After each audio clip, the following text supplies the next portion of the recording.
Bismillahirrahmanirrahim. Assalamualaikum warahmatullahi wabarakatuh. Halo semua, perkenalkan saya Rima Sintia dengan nomor induk mahasiswa 2101232. Di sini saya akan menjelaskan mengenai materi tentang kekuasaan dan kepemimpinan, yaitu tugas dari mata kuliah Kepemimpinan dan Perilaku Organisasi dengan dosen pengampu oleh Bapak Asep Saiful Falah, SEMM. Kekuasaan dan kepemimpinan. Kekuasaan bagi seorang pemimpin merupakan alat untuk mempengaruhi pengikutnya dengan memberikan hubungan yang menyeluruh antara kepemimpinan dan kekuasaan. Para pemimpin seharusnya tidak menilai perilakunya sendiri, agar mereka dapat mengerti bagaimana mereka mempengaruhi orang lain. Akan tetapi juga mereka harus mengerti posisi mereka dalam menggunakan kekuasaan. Menurut Hersey, Blackhart, Nettermeyer. Kekuasaan dan kepemimpinan mengimplikasi kemampuan untuk mempengaruhi pihak lain. Dalam arti yang paling umum, kekuasaan menunjukkan yang pertama, kemampuan. Kemampuan baik yang digunakan maupun tidak untuk menimbulkan kejadian tertentu, atau yang kedua, training, yaitu mempengaruhi seseorang atau kelompok melalui alat apapun juga atas kelakuan orang-orang lain sesuai dengan apa yang diinginkan. Setelah saya sebutkan pendahuluan tadi, apa sih pengertian kekuasaan dan kepemimpinan? Pengertian kekuasaan. Ada 4 ahli yang mengemukakan mengenai pengertian kekuasaan. Yang pertama, kekuasaan itu sebagai suatu kemungkinan yang membuat seorang aktor di dalam suatu hubungan sosial yang berada dalam suatu jabatan untuk melaksanakan keinginannya sendiri dan menghilangkan halangan, menurut Max Weber. Yang kedua, kekuasaan sebagai suatu kemampuan untuk mempengaruhi aliran energi dan dana yang tersedia untuk mencapai suatu tujuan yang berbeda secara jelas dengan tujuan lainnya, menurut Walter Nord. Ketiga, kekuasaan merupakan suatu produksi dari akibat yang diinginkan, menurut Russell. Yang keempat, kekuasaan itu kemampuan untuk menggunakan kekuasaan, menurut Bishart. Pengertian kepemimpinan. Kepemimpinan adalah sikap yang ada di dalam seorang pemimpin. Sedangkan pemimpin adalah seseorang yang sudah diberi kepercayaan. Kepercayaan tersebut digunakan untuk menjadi sebuah kepala atau ketua di dalam perusahaan atau organisasi. Berdasarkan hal tersebut, maka seorang pemimpin harus memiliki kemampuan untuk memandu anggotanya. Selain itu, seorang pemimpin harus dapat mempengaruhi sekaligus meyakinkan sekelompok orang atau seseorang. Ketika pemimpin dan anggotanya sudah berada di jalur yang sama, maka apa yang ditargetkan akan lebih mudah tercapai. Kepemimpinan menurut Wahjo Sumijo adalah pada hakikatnya merupakan suatu yang melekat di dalam diri seseorang pemimpin. Sesuatu tersebut adalah merupakan sifat-sifat tertentu seperti kepribadian atau personality, kemampuan atau ability, dan kesanggupan atau capability. Kekuasaan menurut John Friends dan Bertram Raven. John Friends dan Bertram Raven mengemukakan tentang suatu kerangka kekuatan yang dikaitkan dengan soal pengaruh. Yang pertama, kekuatan koresif. Kedua, kekuatan penghargaan. Ketiga, kekuatan pengesahan. Keempat, kekuatan keahlian. Dan yang kelima adalah kekuatan referensi. Yang pertama, kekuatan koresif atau coercive power. Di sini, pemimpin yang bersangkutan mengendalikan diri pada perasaan takut dan yang diusahakan atas perkiraan bahwa pihak bawahan menganggap bahwa hukuman diberikan karena mereka tidak menyetujui tindakan-tindakan dan keyakinan-keyakinan pihak atasan. Yang kedua adalah kekuatan karena diberikannya penghargaan atau bisa kita sebut dengan reward power. Di sini diusahakan agar diberikan penghargaan kepada pekerja yang melaksanakan pekerjaan sesuai dengan tindakan-tindakan dan keinginan pihak atasan. Yang ketiga, kekuatan karena adanya pengesahan atau legitimate power. Kekuatan ini diperoleh dari posisi supervisor di dalam organisasi yang bersangkutan. 4. Kekuatan karena memiliki sesuatu keahlian atau expert power. Kekuatan ini timbul karena seorang individu memiliki skill khusus tertentu, pengetahuan atau keahlian tertentu. Kelima, kekuatan karena memiliki sesuatu referensi. Kekuatan ini didasarkan atas identifikasi seseorang pengikut dengan seorang pemimpin yang dikagumi dan yang sangat dihargainya. Di sini terbagi menjadi dua faktor. Ketiga macam kekuatan yang pertama dikemukakan, yaitu coercive power, reward power, legitimate power, merupakan faktor-faktor organisatoris. Sedangkan dua faktor yang disebut terakhir, yaitu expert power dan referent power, merupakan faktor-faktor individual. Sumber dan bentuk kekuasaan. Machiavelli menyatakan bahwa hubungan yang baik itu tercipta jika didasarkan atas cinta ataupun kekuasaan pribadi dan ketakutan atau kekuasaan jabatan. Itulah sebabnya maka Amitai et Mizomi membahas bahwa sumber dan bentuk kekuasaan itu ada dua, yakni kekuasaan jabatan atau position power dan kekuatan pribadi atau personal power. Menurut Ezio, ini perbedaan keduanya bersemi pada konsep kekuasaan itu sendiri sebagai suatu kemampuan untuk mempengaruhi perilaku. Kekuasaan dapat diperoleh dari jabatan organisasi, pengaruh pribadi, atau keduanya. Seseorang yang mempunyai kemampuan untuk mempengaruhi perilaku orang lain untuk melakukan kerja karena jabatan organisasi yang dijabatnya, maka orang tersebut mempunyai kekuasaan jabatan. Adapun seseorang yang memperoleh kekuasaan daripada pengikutnya dikatakan mempunyai kekuasaan pribadi. Kadang-kadang orang lain mempunyai kedua-duanya, kekuasaan jabatan dan pribadi. Di sini saya akan menjelaskan mengenai 7 sumber dan bentuk kekuasaan. 7 sumber itu menurut French dan Raven terbagi menjadi 5. Yang pertama kekuasaan paksaan, yang kedua kekuasaan keahlian, yang ketiga kekuasaan legitimasi, yang keempat kekuasaan referensi, yang kelima kekuasaan penghargaan. Pada usaha berikutnya, Raven bekerja sama dengan Kruglanski menambahkan kekuasaan yang keenam, yaitu kekuasaan informasi.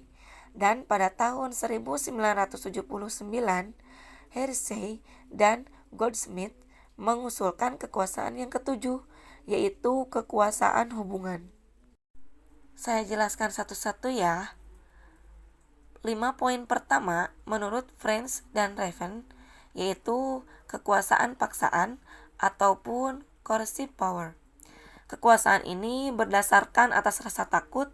Dengan demikian, sumber kekuatan diperoleh dari rasa takut. Pemimpin yang mempunyai kekuasaan jenis ini mempunyai kemampuan untuk mengenakan hukuman, damparan, ataupun pemecatan.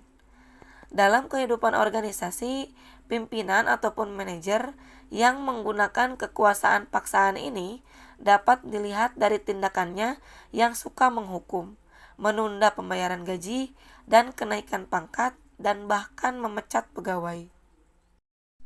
Yang kedua, kekuasaan keahlian, atau bisa kita sebut dengan expert power. Kekuasaan ini bersumber dari keahlian, kecakapan, atau pengetahuan yang dimiliki oleh seorang pemimpin yang diwujudkan oleh rasa hormat dan pengaruhnya terhadap orang lain. Seorang pemimpin yang tinggi kekuasaan, keahliannya ini kelihatannya mempunyai keahlian untuk memberikan fasilitas terhadap perilaku kerja orang lain. Ketiga, kekuasaan legitimasi atau legitimate power. Kekuasaan ini bersumber pada jabatan yang dipegang oleh pemimpin, maka seorang pemimpin yang tinggi kekuasaan legitimasinya mempunyai kecenderungan untuk mempengaruhi orang lain. Karena pemimpin tersebut merasakan bahwa ia mempunyai hak atau wewenang yang diperoleh dan jabatan dalam organisasinya. Sehingga dengan demikian diharapkan saran-saran akan banyak diikuti oleh orang lain tersebut. Keempat, kekuasaan referensi atau reference power. Kekuatan ini bersumber pada sifat-sifat pribadi dari seorang pemimpin. Seorang pemimpin yang tinggi kekuasaan referensinya ini pada umumnya disenangi dan dikagumi oleh orang lain karena kepribadiannya, kekuatan pimpinan, atau manajer dalam kekuasaan referensi ini sangat tergantung pada kepribadiannya yang mampu menarik para bawahan atau para pengikutnya. Kesenangan dan daya tarik dan kekaguman para bawahan dapat memberikan identifikasi tersendiri terhadap pengaruh pimpinannya. Pimpinan yang selalu tampil dengan kepribadiannya yang jujur, satu kata dengan perbuatan, taat pada agama, loyal pada undang-undang negara, sederhana gaya hidup dan tutur katanya, atau mementingkan kepentingan orang banyak daripada kepentingan sendiri, maka pemimpin seperti ini mempunyai kekuasaan referensi yang tinggi. Yang kelima, kekuasaan penghargaan atau reward power. Kekuasaan ini bersumber atas kemampuan untuk menyediakan penghargaan atau hadiah bagi orang lain, misalnya gaji, promosi, atau penghargaan jasa. Dengan demikian, kekuasaan ini sangat tergantung pada seseorang yang mempunyai sumber untuk menghargai atau memberikan hadiah tersebut. Tujuan dari kekuasaan ini dapat diperkirakan secara jelas, yakni harus dinilai dengan hadiah-hadiah tersebut. Keenam, merupakan 7 sumber yang dibahas oleh Raven dan Krugslansky, yaitu kekuasaan informasi atau information power. Kekuasaan ini bersumber karena adanya akses informasi yang dimiliki oleh pemimpin yang dinilai sangat berharga oleh para pengikutnya. Sebagai seorang pemimpin, maka semua informasi mengenai organisasi ada padanya. Demikian pula informasi yang datang dari luar organisasi. Dengan demikian, pimpinan merupakan sumber informasi atau lihat peranan manajer sebagai informational role di muka, yaitu kekuasaan yang bersumber pada usaha mempengaruhi orang lain karena mereka membutuhkan informasi yang ada pada pimpinan. Maka kekuasaan ini digolongkan pada kekuasaan informasi. Sumber terakhir yaitu menurut Hersey dan Goldsmith, yaitu kekuasaan hubungan atau connection power. Kekuasaan ini bersumber pada hubungan yang dijalin oleh pimpinan dengan orang-orang penting dan berpengaruh baik di luar atau di dalam organisasi. Seseorang pemimpin yang tinggi kekuasaan hubungannya ini cenderung meminta saran-saran dari orang lain karena mereka membantu mendapatkan hal-hal yang menyenangkan dan menghilangkan hal-hal yang tidak menyenangkan dari kekuasaan hubungan ini. Selanjutnya, mari kita bahas mengenai 3 aspek penting kepemimpinan. Aspek yang sangat penting di dalam sebuah kepemimpinan tercantum di dalam buku yang berjudul Manajemen Sumber Daya Manusia tahun 2009. Buku tersebut karya dari Edi Sutrisno. Dijelaskan bahwa kepemimpinan memiliki 3 aspek penting. Di antaranya adalah sebagai berikut. Yang pertama, seorang pemimpin harus melibatkan orang lain. Orang lain yang dimaksud ini adalah sebagai pengikut, bawahan, atau anggota-anggota kelompok. Kesediaan dari anggota kelompok dalam menerima sebuah arahan dari pemimpin tentu akan membantu. Melalui hal tersebut akan membantu menegaskan status pemimpin. Selain itu juga akan memungkinkan terjadinya sebuah proses kepemimpinan tanpa adanya bawahan atau anggota. Semua sikap dan sifat dari kepemimpinan seorang pemimpin menjadi tidak relevan. Kedua, kepemimpinan mencakup distribusi kekuasaan. Aspek kedua ini, kepemimpinan mencakup distribusi kekuasaan yang tidak sama di antara pemimpin dan para anggota kelompok. Maksud dari aspek ini adalah anggota kelompok tetap memiliki kekuasaan di dalam sebuah organisasi. Mereka dapat membentuk kegiatan kelompok melalui berbagai cara.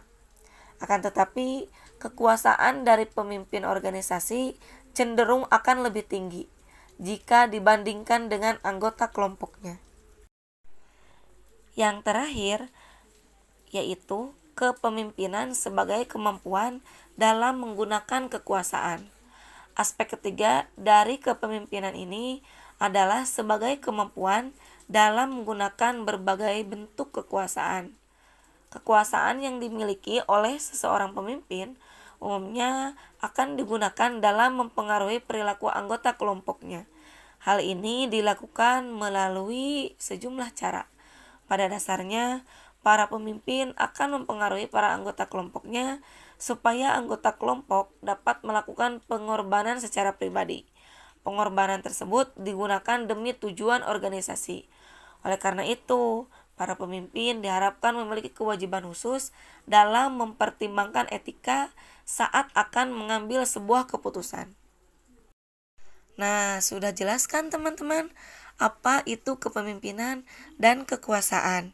Di sini saya akan memberikan suatu prakata yang baik yang dijelaskan oleh Sun Tzu, yaitu jenderal perang. Yaitu kepemimpinan dan kekuasaan adalah gabungan dengan unsur-unsur kecerdasan, sifat amanah, ataupun dapat dipercaya, rasa kemanusiaan, serta disiplin. Hanya ketika seorang memiliki kelima unsur ini menjadi satu dalam dirinya, masing-masing dalam porsi yang tepat, baru dia layak dan bisa menjadi seorang pemimpin sejati. Nah, demikian materi kepemimpinan dan kekuasaan yang dapat saya sampaikan. Jika ada pertanyaan lebih lanjut, bisa mengirimkan pertanyaan lewat email rimasintia.762@gmail.com ataupun dengan nomor telepon dan WA 0812 2245 9460 ataupun kalian bisa follow ya Facebook, IG atas nama rimasintia_010996. Terima kasih. Sekian yang dapat saya sampaikan.